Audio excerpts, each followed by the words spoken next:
Hi, I'm John, And I'm Willie. and we grow a lot of our own food here in our little urban homestead here in Seattle. We've got chickens, we've got bees, and we've got a big garden. And today on Grow Cookie, we're going to be talking about beets.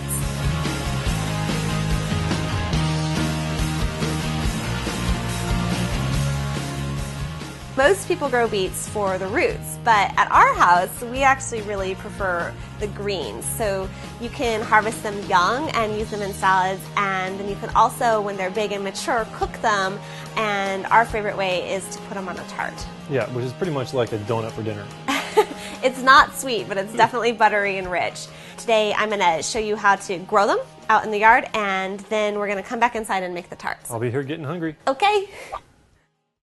So I always grow beets in the garden because they're such beautiful plants. I especially like this variety I have right here in front of me called Bull's Blood because it has these gorgeous burgundy colored leaves, and it also has red roots. Most beet varieties have green leaves, and they're equally pretty. They all grow to about 18 inches tall, so they make a really nice border, as I have here in front of my peppers, but you can also plant them in front of taller plants like tomatoes as well.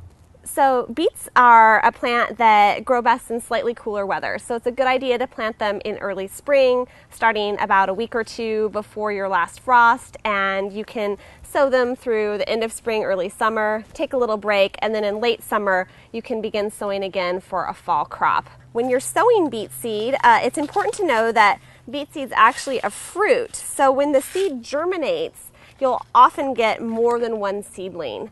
And this is important because if you don't thin out those seedlings, you'll just get this gnarled mass of roots. So it's a really good idea to thin. And what that means is you're going to selectively remove some plants. And you can do that two ways. You can either remove plants with scissors, you just clip the plants you don't want off at the soil line, or you can actually dig up the clump of seedlings, tease them apart gently, and then replant them at the spacing that you want. So either way works fine. The other awesome thing about beets is that both the greens and the roots are edible. So you can eat the greens when they're small, when they're only an inch or two tall. You can eat those raw in salads, or you can eat the mature beet greens by cooking them. And so that's what we're going to do today. I'm going to cook them and then put them in a tart. So I'm just going to harvest some beets now so that I can go inside and get started on the tart.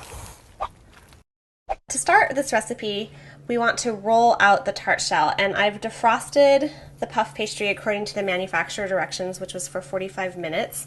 So you still want it to be cool, but you want to be able to unfold it and stick it on a piece of parchment paper that's been floured. So you just want it to be pretty thin and nice and even. Once it's nice and thin, then you can go ahead and transfer it to a rimmed baking sheet or a cookie sheet. And then I'm just going to make the crust. I'm going to score a line 1 inch, 3/4 to 1 inch in from the edge. So you don't want to cut all the way through, you just want to score it. So you're going about halfway through. And what's going to happen in the oven as this cooks, the edge is going to puff up, and I'm going to poke the middle with a fork and it won't puff up as much. So then you just want to go ahead in the middle and put in some steam vents, so this will help keep it flat in the middle and the border nice and puffed up. So I'm going to slide this into a 400-degree oven and let it cook for 10 minutes. And while it cooks, I'm going to go ahead and cook the shallots and the beet greens so they're ready to go when this comes out of the oven. Okay, so I've got about a tablespoon of olive oil heating in the pan here over medium-high heat, and I'm going to add in the shallots, 2 shallots that were thinly sliced. So we've got the shallots cooking, and I just want to cook them until they're translucent and soft.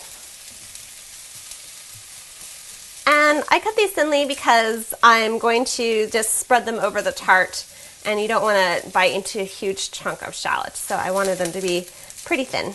Alright, so the shallots have been cooking for a couple minutes here and they're pretty soft, so I'm going to go ahead and scoop them out of the pan.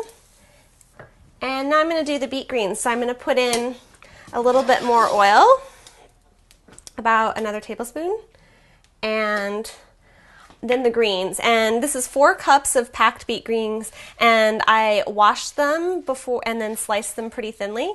I'm using a pretty big skillet. If you have a smaller skillet, you can just cook them in batches, so don't put all the oil in. they really cook down quickly. So you want to cook the greens till they're wilted down, but they still have some body to them. You don't want them to be completely limp. And then you just want to scrape them back into the bowl. And it's time to prepare the tart.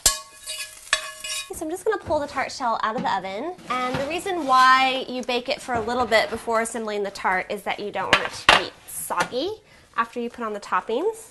Now that I have the tart, I'm going to take half of the Parmesan cheese. So I've got a half cup of finely grated Parmesan, and I'm just going to sprinkle about a quarter cup of it over the bottom. And this forms a layer on the bottom and prevents things from getting too soggy on the crust. And then I'm going to spread about half of the shallots out.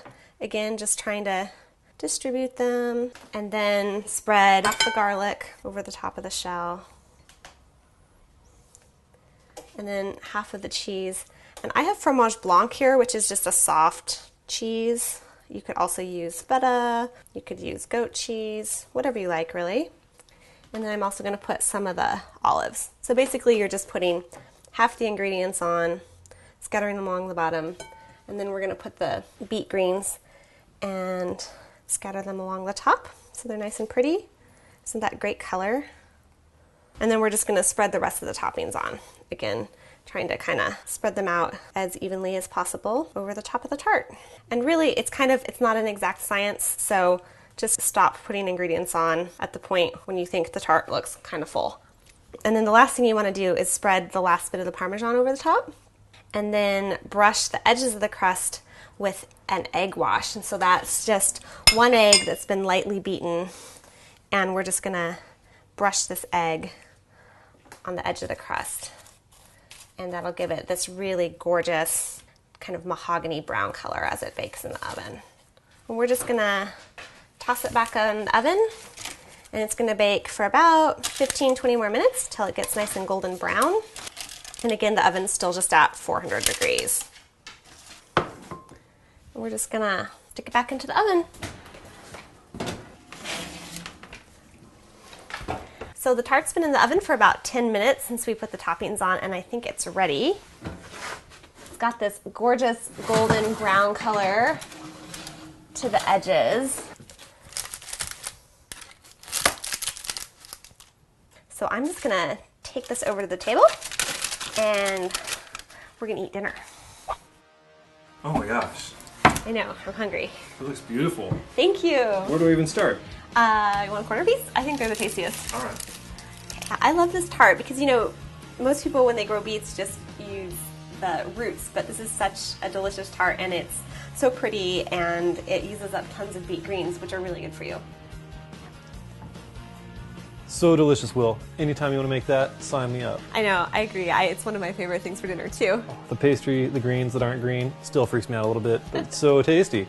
Yeah, they're really good. I think beet greens might be one of my favorite things out there. I like them a little better than the Swiss chard. Yeah, and we still have the whole rest of the beet to eat, right? Yeah, I think I might roast them and make a salad for later in the week. Well, we hope that you enjoyed this episode of Grow, Cook, Eat. And if you have any comments for us, please let us know. We'd love to hear from you. You can forward our videos around on Facebook and anywhere else you want. Yeah, and join us again soon. Thanks so much.